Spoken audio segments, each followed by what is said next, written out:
朝圣殿都被后池收入掌中。本君这次宁可错杀，也绝不可放过。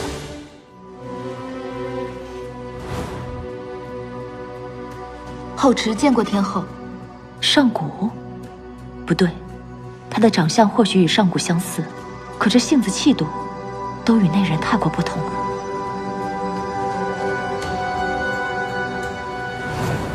此事实在太过巧合。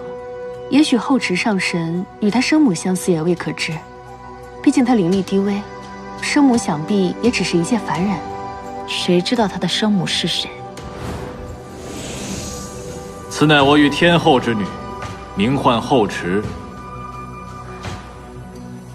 天后这，即便上神，也逃不过情这一子啊！还不是天帝对他心中有愧，拿他没办法，所以才让本君在众仙面前做了这个蛋的母亲，给他一个名正言顺的身份。古君乃蛟龙之体，若后池真是他的女儿，那这二的龙丹就有法子了。您是想要？凤女，你可记得清池宫有一禁地华净池，除了古君以外，其他人不得进入。自然记得。想必这宫中定藏着后池生母的秘密，不然古君为什么不让任何人擅闯？看来当初先背叛感情的人不一定是我。凤女，你趁古君未归，替我去探一探。是。天后，华净池底居然是一个房间，里面显然有人居住过。房间中放着不少书卷，记录着许多上古神界的事。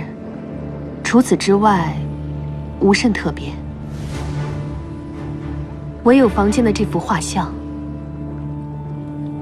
可能与房间的主人有关。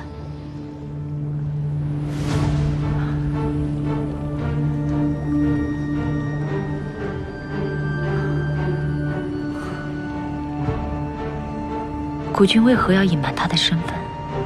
与神界有关。此人到底是谁？后池、青木、上古白绝，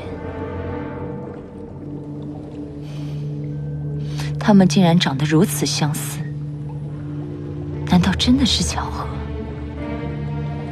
今日之事绝不能再提。你先下去吧。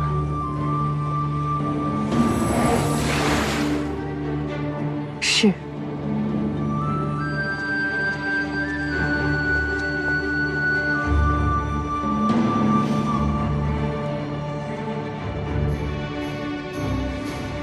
我不信，朝圣殿都被后池收入掌中，本君这次宁可错杀，也绝不可放过。